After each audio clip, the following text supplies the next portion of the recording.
Let's go ahead and start with Gabriel, who asks, what if Emmanuel Sanders signs again? Like, what if he signs again, then what happens? This is an interesting question.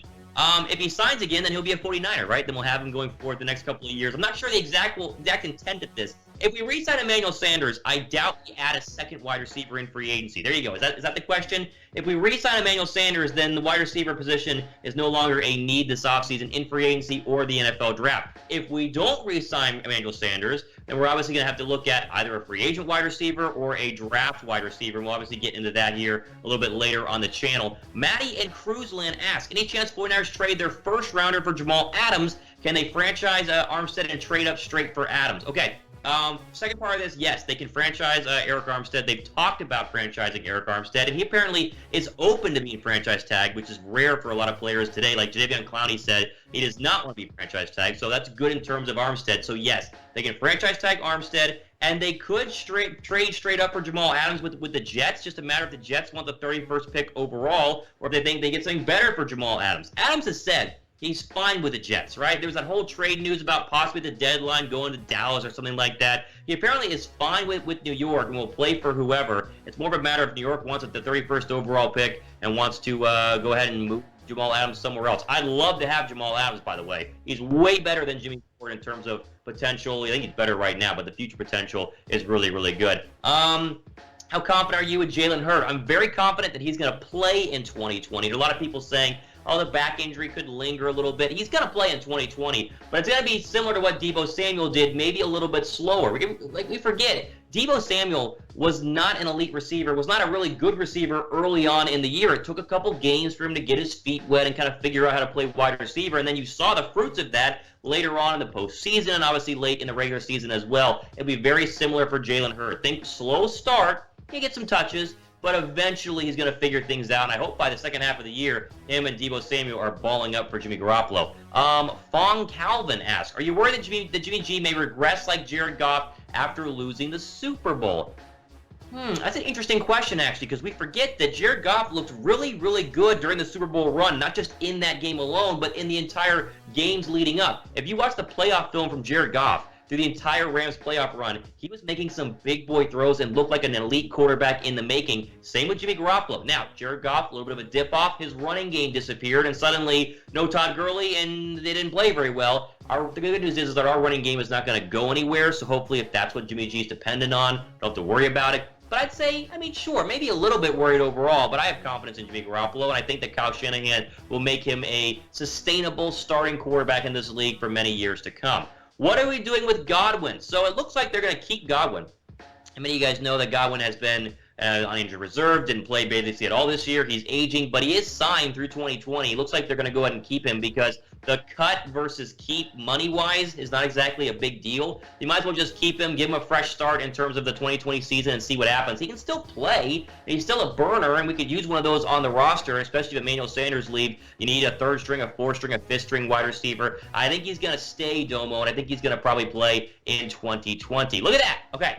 Valentine's Day is tomorrow, right? So, if you've not gotten anything special for your special someone, we still have some deals, 15% off some flowers, chatsports.com/flowers, and a lot of them are going to be able to still get there by tomorrow if you go order now. I know you're sitting there, you're going, Thomas, it's too late, I don't want to get... Listen, you haven't gotten flowers for your mom, or your girlfriend, or your wife, or fiance, you are going to be in the doghouse tomorrow, you need to order them right now, trust me, link down below, 15% off, chatsports.com/flowers. A lot of people have said these are great. I highly encourage you guys to go ahead and get some for your special someone as well. Where are you watching from? Let's see in the comment section. Give me a shout out. Where are you watching this video? We'll see who the farthest person from where we are at in our Chat Sports studios in Dallas and my studios in Atlanta. Let's see who is the furthest away from us right now. Go ahead and give me comments in the comment section. Do you think the Niners should get a true kick returner like DeAnthony Thomas? Yeah, Richie James Jr. wasn't bad. He had a couple of muff punts he fell on during the course of the year, but there was no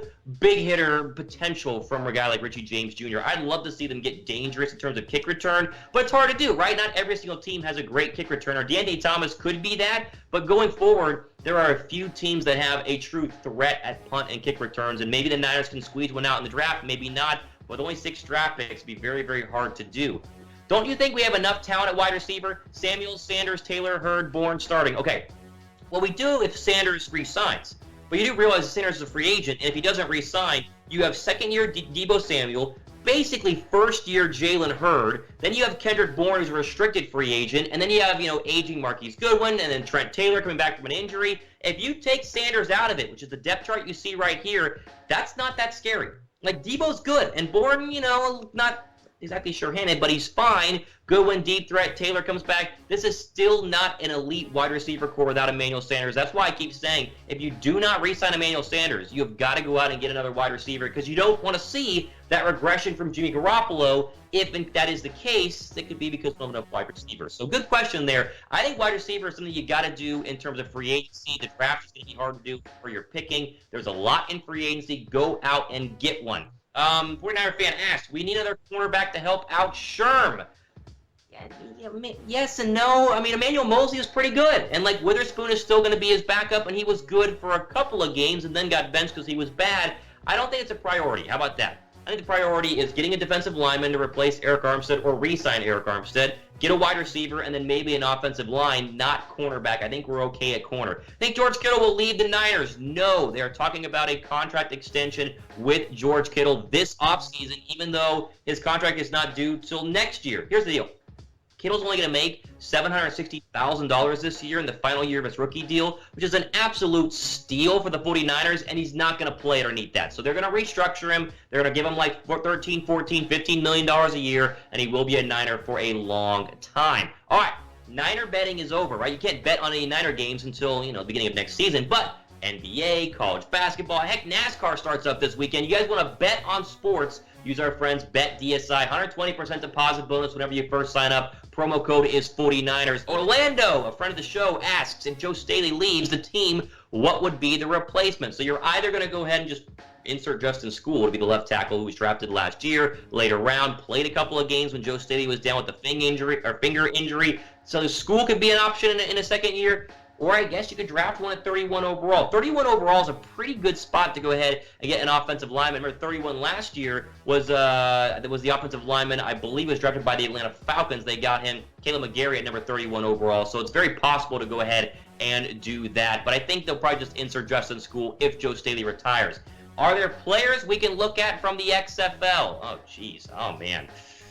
I'll be honest, guys. I did not watch a lot of the XFL last week. I do not know a lot of the big players. I think we need to see more of the XFL going forward the next couple of weeks here to see if there are actually some star players. Do you remember last year, a guy like Greg Ward, who was a wide receiver for the San Antonio Commanders, couple of weeks showed his potential, picked up by the Philadelphia Eagles, and eventually became a starter whenever all their other guys went down. But there's no, massive star in the XFL that you have to go ahead and get, or else he would not be in the XFL. Leroy asks, what does this one say? Where do you think we'll go with our first pick in the draft?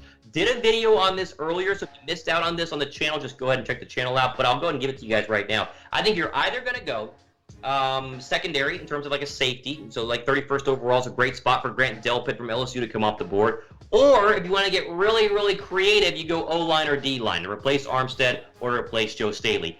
There are a ton of good wide receivers in this draft, but they might all be gone by 31. Now, some day two guys, right, like a Denzel Mims from Baylor, he could be there, but in terms of Henry Ruggs and Jerry Jeudy and Justin Jefferson, most of those guys are going to be gone at 31, so I wouldn't want to, reach for a second-round wide receiver. O-line, D-line, or secondary works out. I'm telling you, if Grant Delpit is there at 31 overall, even if you re-sign Jimmy Ward, I would not be surprised if they go ahead and get him, because he's going to be, much like Jamal Adams was, a future star in this league at the safety position. And look at this. We are literally less than 1,000 subscribers away from 15,000 subs. We're killing it. We're one of the fastest growing 49er channels here on YouTube. So if you're not subscribed to the 49er Report, help a brother out. Big red subscribe button down below. Click the red subscribe button. That way we can get to 15,000. We are so close. Should have this by next week, but maybe we can go a little bit quicker if you guys subscribe a little bit quicker overall.